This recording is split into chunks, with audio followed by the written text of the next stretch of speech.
Okay, good morning. I'm going to try to make a video for you. I'm not really good at this, so this is my first try. But anyway, I am going to be making face mask. And I've made a couple. My daughter's a nurse, and I wanted to make sure she was covered when she's going in and out of the hospital before she gets her actual real protective equipment on from the hospital, because she leaves that at home. She doesn't want to bring those germs home. Anyway, so I made her these so that she can walk in and out of the hospital with them on. And you can use all kinds of cute fabrics if you would like. I've made these.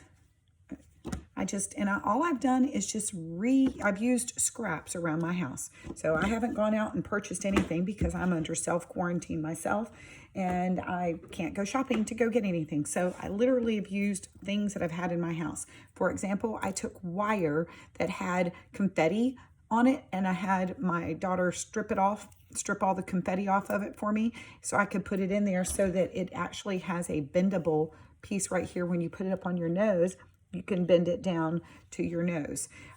Anyway, there's lots of directions on YouTube. They're for beginning sewers, and I happen to sew very well, so I've skipped a lot of the steps. So I'm going to show you how you can how I have skipped some of the steps, and I'm going to use this fabric right here. And you start with the directions of making it 8. You cut out. I have an amazing workroom that I've created upstairs. Let's see, where am I? I'm going to flip you around so you can see. Whoops, I can't flip it now. All right, so anyway, there's my wonderful sewing room that I have set up in here, and I do all kinds of things. Anyway, I have a nice table. You don't have to have this cutting table whatsoever, but I have a table with a grid on it, so it makes it easy for me, and I line it up to be at an 8 mark, at an 8 mark. And so I've got 8 inches, and then I take my, I'm trying to do this in front of you. I take my rotary cutter, and I'm using my rotary cutter. And I have a nice ruler. You don't have to do that either. You can just use, if you have the ability to use something to where you can cut it and measure it. But I just find it much easier to do this. I actually have to make my husband another one of these because it was a little bit too small. So you might have to do some adjustments on your measurements with your elastic. The directions I got said to cut the elastic at 6 inches. And one of the reasons why I cut out one of the directions was because the direction that they showed you to do actually made the elastic a little bit too tight on the ears. So I took out one of the measurements. So it says to do 6 inches, and then it's got you folding the elastic all over and all this other kind of good stuff. Well, the problem with that is the fact that sometimes you need more space than what it allows. So it should be an 8 by 14. I have been assembly lining these to make things easier, making sure that I have the same colors that, actually I should have used the blue because I have blue thread and and I'm trying to just keep the blue thread into the machine. So what I did was, here's my first step right here. So cutting your 8 by 14 section. Then you take and simply fold it over like this, and you're going to sew a seam right down there. After I sewed the seam, I turned it. I'm going to turn this one back out so that you can see it. So after I sewed the seam, just a simple little seam, I took it over to my iron and I ironed it flat to where you have this proportion right here of your thing. And then I took the wire. Of course, this piece of wire is a little bit too short, but you know what? It'll still work, and I'm going to put it in there anyway. I found that the best way to do this is for you to put the, have you put it into the thing, and then I'm going to go over here, and I've set my machine to where it's just on a zigzag stitch, because a zigzag stitch can just finish anything. But once I get it situated in there, and I want to do that where the seam side is, because that way it's got a little bit more fabric to it, and it kind of makes it stronger. So I'm going to move you over here to where my sewing machine is, so that you can actually see me sew. And I literally just put it into the machine, and I start with sewing the zigzag, and I sew right on the edge, and it will go right over top of that wire if it's thin enough. I've also heard that you could use pipe cleaners or Chanel stems, whichever craft stems, if you have those. I just don't have any at home, and I've just really been trying to use what I have. After I do this portion right here, I stop and I go back over to my table, and I'm not even taking measurements. I'm just eyeballing it, because once you get the hang of it and you're trying to do it, you really don't need anything. So I first do it and I fold it. Let me see if you can see this a little bit better without the phone falling over. Like I said, I'm new at these videos, so I just need the camera to where it can, there we go, it's propped up. So I literally am just taking and pinching it, maybe like 1/4 of an inch, just like your finger space, and then folding it over. And I hold it in place, and I take my pins and I pin the middle one down. I'm trying to make sure I put the fold up towards the elastic. I don't really know that it makes a difference. I messed one up earlier, and it just doesn't really make a difference. It still works whether or not. And the purpose of the folds is so that you can fan it out over top of your face. And then after I've gotten the center one done, and like I said, I am eyeballing it, because at this point in time, I don't think anybody's going to go and take any measurements over whether or not you did this perfectly or not. And I just wanted to get them made. I have a compromised immune system, so I want to make sure that if I have to go out to the store to get some necessities or food or anything like that, fortunately my husband does all of the shopping, so I really haven't even been having to go out. So that makes it nice for me. But if you have to go out, at least you have some kind of protection on you without having to exhaust the resources that are out there that are needed for our healthcare providers. Anyway, after I've gotten it all pinned down, this is what it looks like. And you could go over to your iron and press it down real quick. It's not even necessary to do that. That's just really like an unnecessary step at this point in time. I can do it all over. Now I'm going to go back into my zigzag stitch. Now this is important if you want to speed up your process, because I'm going to start on this side, because I'm going to go down this side, and then I'm going to go down this side with my zigzag, and then I'm going to go back up this side, because that way I don't have to stop and start and cut and trim and everything else, and it's a finished edge. So I'm going to start up at the very top where the wire is. And one of the things that I do, I'm going to try to show you, my sewing machine back into this. What I do is I try to pull the needle first, and if you use the needle, the pin of the needle, you can hold down the fabric so you don't sew your finger. And I hold that down as I'm going over the folds, and I just go down to the next needle and hold it over, and it makes it nice and smooth, and that way it doesn't get all bunched up and it leaves your folds flat. And I'm pretty much sewing right at the edge. I'm really not worrying about like a 5/8 seam allowance or anything like that. I'm going right to the edge of everything, just because it makes it look like it's a more finished look. When you turn the corner here, sometimes it kind of gets jammed in there. Take your needle and pull your fabric up so you don't get it stuck into your machine. And then you just start trimming it out. And this is just like a finished edge trim for your mask. Is it necessary? Probably not, but it just makes it easier that I don't have to stop and start and keep trimming edges over and over again. And then I'm going to get to the other edge, where I have my folded part. And I'm going to turn it again. And I'm going to do the exact same thing that I did on the other side, sewing right to the edge on this side because my heads are not that direction. All I have to do is pull my needles out, and the folds are going the opposite direction, so they really don't try to bunch up on you as you're trying to sew. So I'm done with that portion. And really, I mean, it's so easy that I don't even really have to stop and fold it until I am finished. Now I'm going to trim. So this is what I have so far. The folds kind of stay in place so you can still work with it.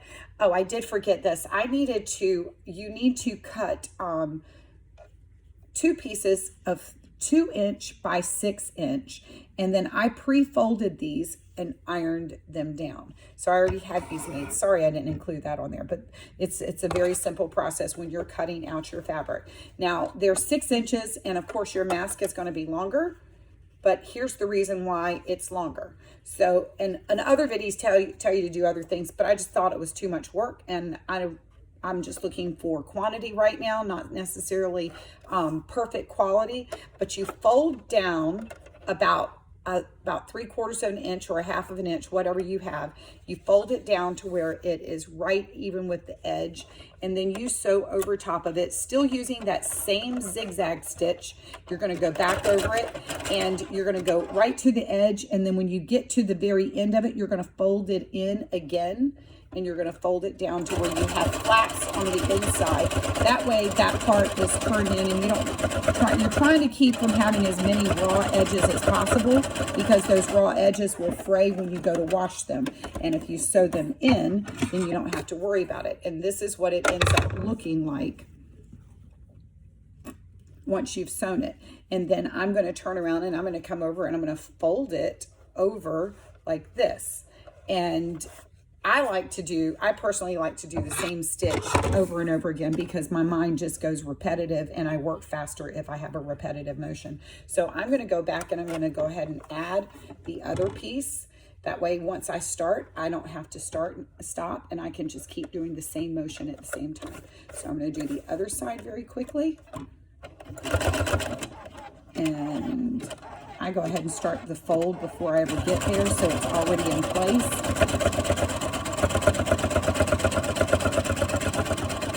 And voila, it's done. And then I take, and sometimes I don't even really trim my threads off because it just takes so long to stop and start with cutting anyway. Then here's where you're going to need your other pieces of your elastic. And what did I do with them? Right here. Okay, so I've already pre-cut some elastic, and I'm using the 1/4 inch, just because I felt like it would be more comfortable around your ears. Like I said, I've run out, so my daughter is actually, she already put some elastic in the mail for me, so I wouldn't have to go out to buy any. But just use what you have. I even have this kind of elastic that if I get desperate, I could use this. It's stretchy, but you just don't want a big thick piece of elastic around your ear, otherwise it's not going to really sit right. So anyway, then I come back here, and this is where I actually stopped before, and I went over to the iron and I just pressed it all down. And I have a really super cool iron that I've had since I had my sewing business years ago, and I'm going to try to see if it'll actually stay in place while I use it. So I have, but any iron will work. I even saw somebody using their iron that they use for using vinyl, where they just press it down and you just kind of iron it flat on both sides. It just makes it easier for you to sew it. And then I flip it and I do it again on the other side. And voila, that's pretty much my ironing needs. And then I'm going to come back over here to my sewing machine. And this is what it looks like that I have right now. This is my step. This is the step I am in at this point in time. This is what it looks like. So let me show you the last bit. Now, the last bit of steps, I do everything all at the same time just because I like to just get things done. And the less steps you do, the faster it is. So at this point in time, I'm going to fold this over, and it really doesn't matter what, this is going to be your back side of it. And I'm going to put it into the machine, and I'm going to go ahead and take my elastic and lay it down on top of it. I usually don't use any pins except for maybe to take and keep my finger from being underneath the needle. I press it down with my needle, and I try to do the elastic part first because it's kind of bunchy at the end. And so I go ahead and do the elastic part first, and I just zigzag back and forth over top of the elastic. And if I can't,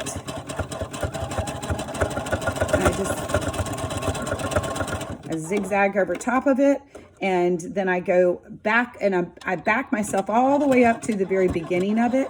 And if it gets kind of in a bind, take some scissors and use it to help you kind of push it back through. Don't use your fingers. I've sewn over top of my finger before, and it's not fun. It hurts. And then keep it flat as you're sewing it, holding it in place, and then take your other end of your elastic. Try not to get it twisted because you want it to lay the same direction. And then I have that in place. But I go all the way up to where this needs to be. I use that as a guide with the measurement, and then you take and use your needle and hold it in place with your needle, not your finger. Can't emphasize that enough. Trust me, it hurts. And I go back and forth over it, and then I make sure I go at the end so my stitches don't come undone. And voila, that end is finished. And the zigzag stitch looks good on either side, so it really doesn't matter. And then you flip it around. There's one side, it's completely finished. You flip it around, and I'm gonna go ahead and do this all the way because I wanted to show you how fast you can do it with just taking out some of those steps. Because if you're gonna make a lot of them, then you don't wanna have to spend all of this time doing unnecessary steps. And I'm all about working smart, not hard. So push it a little bit so it goes over the top of it one time. And once it goes over, it'll go back. And then I zigzag back and forth again, go all the way to the end so it's finished. And that's where you're gonna need your scissors again, because you gotta kind of push it back through because it kind of wants to bunch up on your foot and your teeth of your sewing machine. And hold that in place as you go.